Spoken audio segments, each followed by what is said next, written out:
हाँ तो class 10th वालों, मैंने तुम्हारे हिंदी के लिए 50 मोस्ट आईएमपी क्वेश्चन ऑलरेडी दे रखी है। एंड मैंने तुमसे ये भी प्रॉमिस किया था कि मैं तुम्हारे सामने मॉडल पेपर लेकर के आऊंगा जो कि रहेगा 4 सेटों में। और ये तुम्हारा पहला सेट आज कंप्लीट होने जा रहा है। अभी मजा आएगा ना भिड़ो। देखो, तुम घबराओ मत, टेंशन मत लो।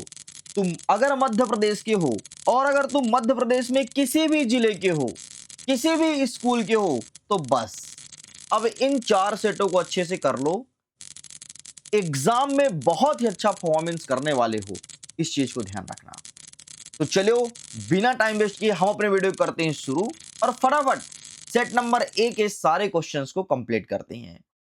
यहां पर स्पष्ट रूप से लिखा है कि त्रैमासिक परीक्षा वर्ष 2026-27 प्रदर्श प्रश्न पत्र कक्षा 10वीं के हिंदी विषय के लिए होना है। एंड नोट जरूर पढ़ना।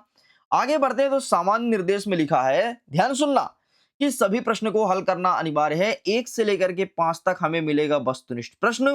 प्रत्येक प्रश्न के लिए 1 अंक दिए जाएंगे।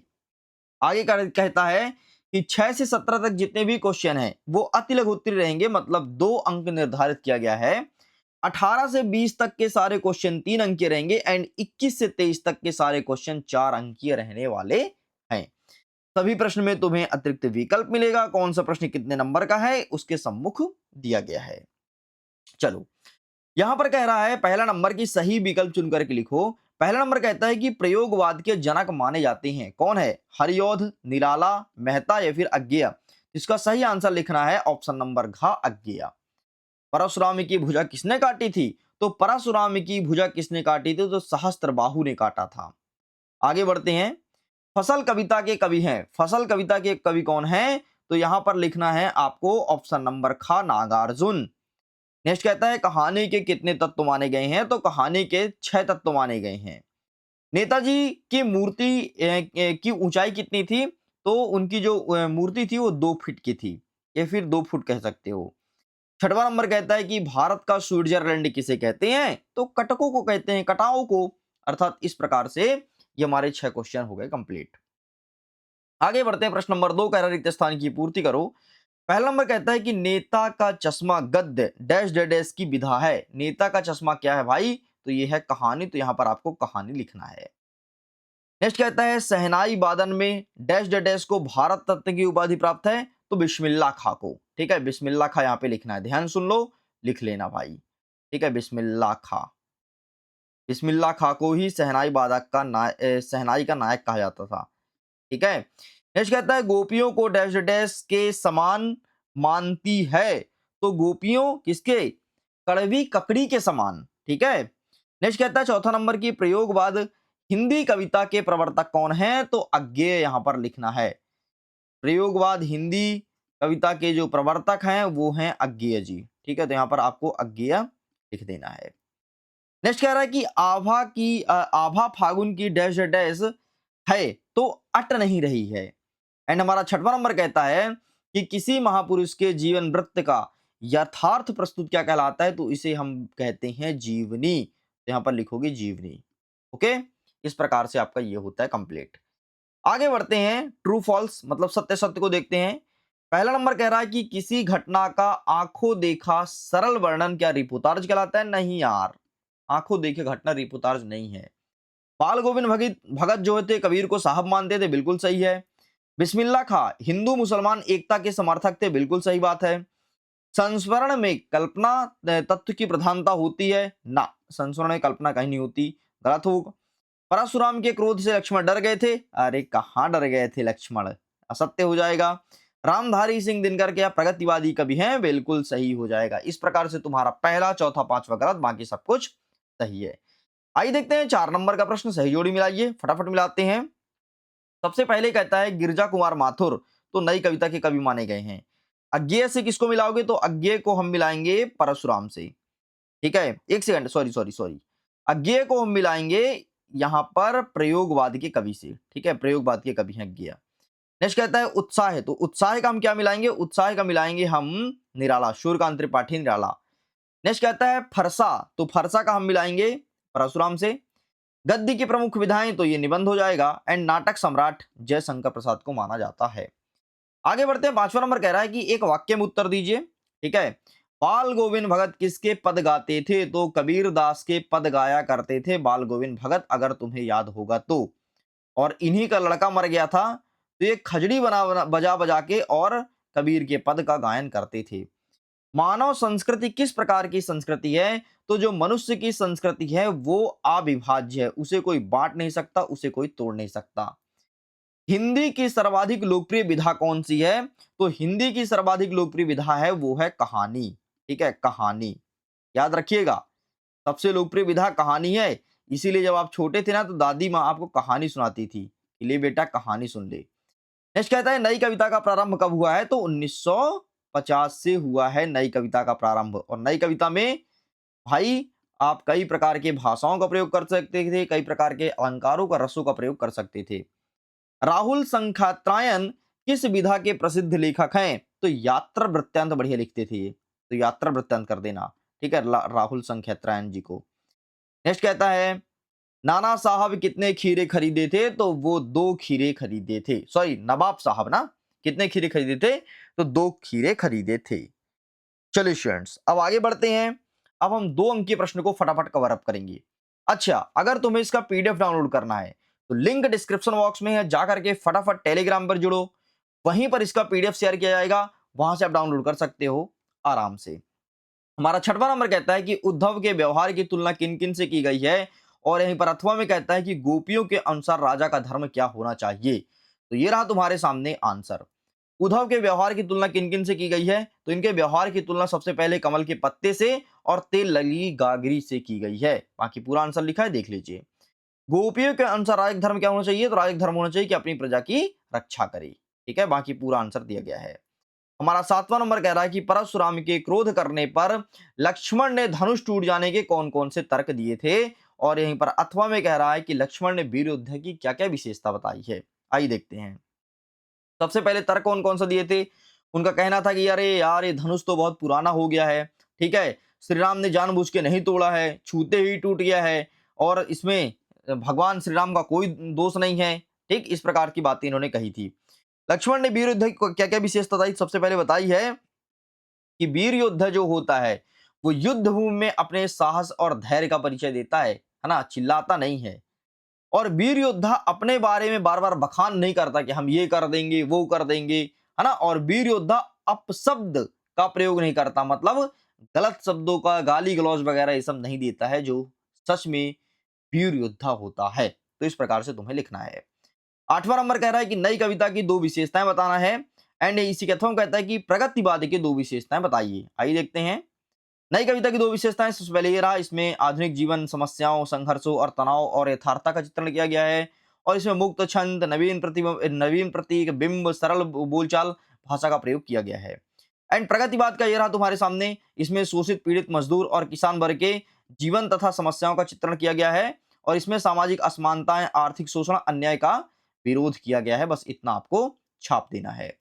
आगे हमारा 9वां नंबर कहता है कि सूर्यकांत त्रिपाठी निराला और कवि नागार्जुन की काव्यगत विशेषताएं बतानी है। 2 रचना और भाव पक्ष और कला कक्ष पे, सॉरी, 2 रचना और भाव पक्ष की विशेषताएं लिखनी है। देखो यार, एक चीज मैं बता देता हूं, इन सब का सही आंसर अगर तुम्हें चाहिए ना, एकदम एग्जाम ओरिएंटेड, ताकि परीक्षा में लिख करके तुम छाप दो एकदम, तो उसके लिए मिडिल एजुकेशन लॉन्च करता है कलरफुल बुक। अगर तुमने अभी भी कलरफुल बुक को परचेस नहीं किया है तो प्लीज मेरी बात मानो, परचेस कर लो, क्योंकि उसमें क्वार्टरली एग्जाम के सिलेबस के अकॉर्डिंग हर एक चीज दिया गया है। जैसे ही हाई फेयरली आएगा तो उतने ही पैसे में आपको कोई एक्स्ट्रा चार्ज नहीं देना है, हाई फेयरली का सिलेबस ऐड हो जाएगा। एनुअल आएगा तो एनुअल का सिलेबस ऐड हो जाएगा, मतलब एक बार इन्वेस्टमेंट करोगे तुम्हें लॉन्ग टर्म तक फायदा मिलेगा।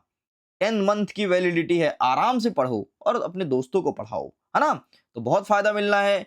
एग्जाम ओरिएंटेड आंसर लिखा गया है, किस प्रकार से आंसर वाकई एग्जाम में लिखना चाहिए ये सब बताया गया है। बाय द वे अभी मैं इसका आंसर दिखा देता हूं। तो ये रहा है आपके सामने सूर्यकांत त्रिपाठी निराला जी का परिमल और अनामिका, और उनका भाव पक्ष की 2 विशेषताएं तुम्हारे सामने है।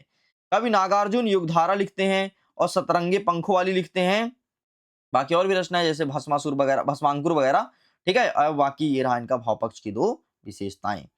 आगे बढ़ते हैं। 10वां नंबर कहता है महाकाव्य और खंड काव्य में अंतर स्पष्ट कीजिए। और इसी के अथवा में कहता है कि वीर रस की परिभाषा लिखते हुए उदाहरण सहित समझाइए। तो ये रहा आपके सामने महाकाव्य और खंड काव्य।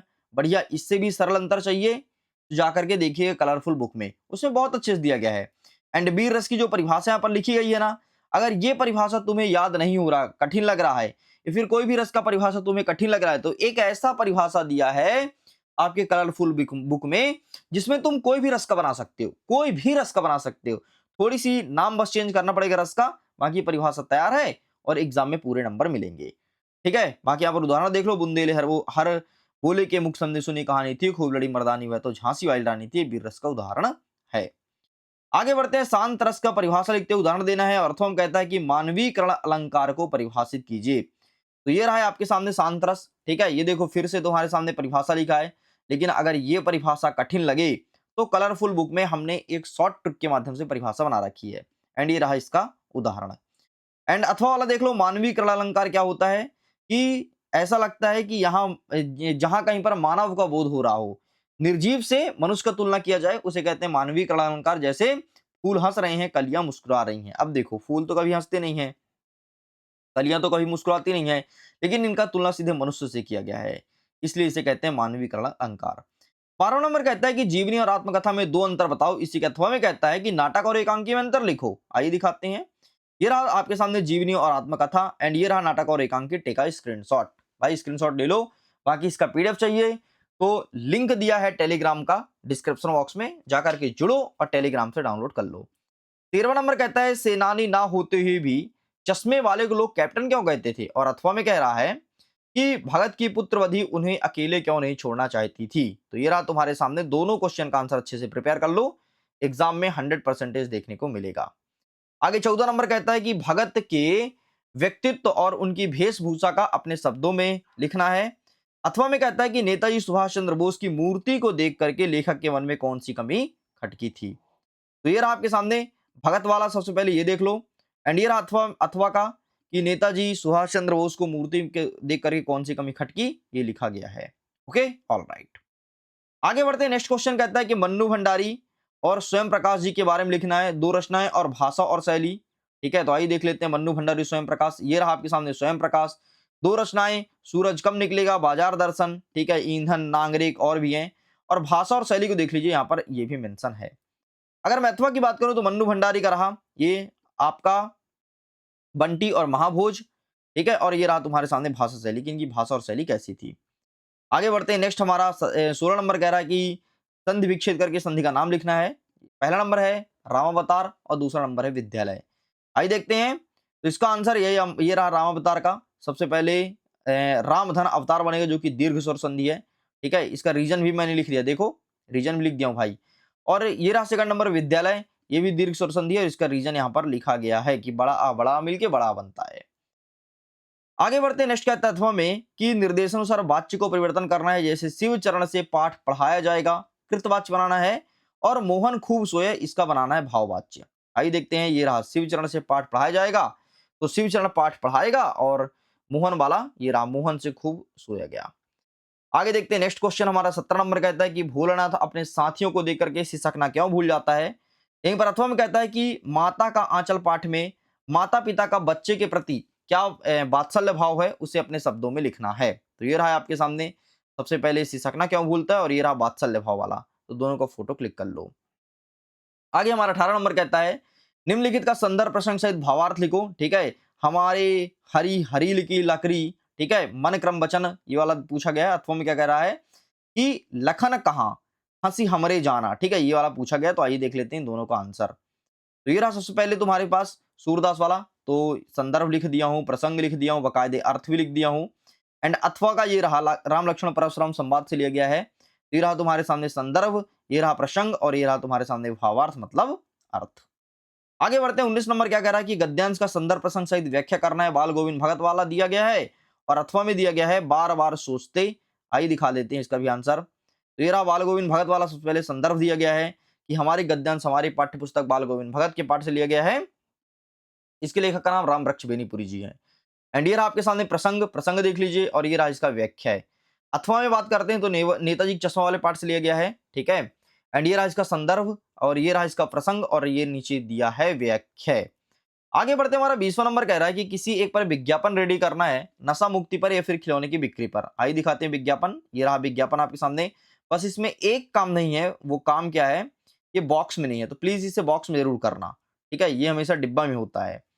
ठीक है, ऐसे ही अथवा वाला देख लो, खिलौना वाला, तो ये भी बॉक्स में करना है, बॉक्स में नहीं है। एक बॉक्स में मैंने करवाना भूल गया, कोई बात नहीं, मैंने तुम्हें गाइड कर दिया, तो प्लीज इसे भी बॉक्स में कर लेना अच्छे से, ताकि बढ़िया दिखे। आगे बढ़ते हैं। नेक्स्ट हमारा 21 नंबर कहता है कि अपठित गद्यांश या काव्यांश को पढ़ करके प्रश्न का उत्तर देना है। तो गद्यांश काव्यांश को पढ़िए, मैं सीधे इसके आंसर को दिखाता हूं। ठीक है, तो ये रहा पहले का जो शीर्षक बनेगा वो सामाजिक समरसता बनेगा। दूसरे का क्या बनेगा ये यहाँ पर लिखा गया है। तीसरे का आंसर क्या बनेगा वो यहाँ पर मेंशन है। ओके स्टूडेंट्स, आगे बढ़ते हैं। अथवा वाला देख लीजिए, श्रम श्रम होता है सबसे अमूल धन, तो इसका भी आंसर लाया हूं, ये देखो। ठीक है, पहले का हो जाएगा श्रम का महत्व, दूसरे का और तीसरे का आंसर यहाँ पर मेंशन है, एंड मैं तुम्हें दिखाना चाहता हूँ। 22वां नंबर कह रहा है कि अपने बड़े भाई के विवाह में सम्मिलित होने के लिए मित्र को पत्र लिखना है। अथवा में कह रहा है कि लाउड स्पीकर बंद करने हेतु निवेदन करना है जिला शिक्षा अधिकारी कलेक्टर महोदय से। आइए दिखाते हैं। ये रहा तुम्हारे सामने मित्र को पत्र। सबसे पहले परीक्षा भवन 22 तारीख, प्रिय मित्र अमित, जो भी हो सप्रेम नमस्ते, और फिर अपनी बातें लिखना चालू करना।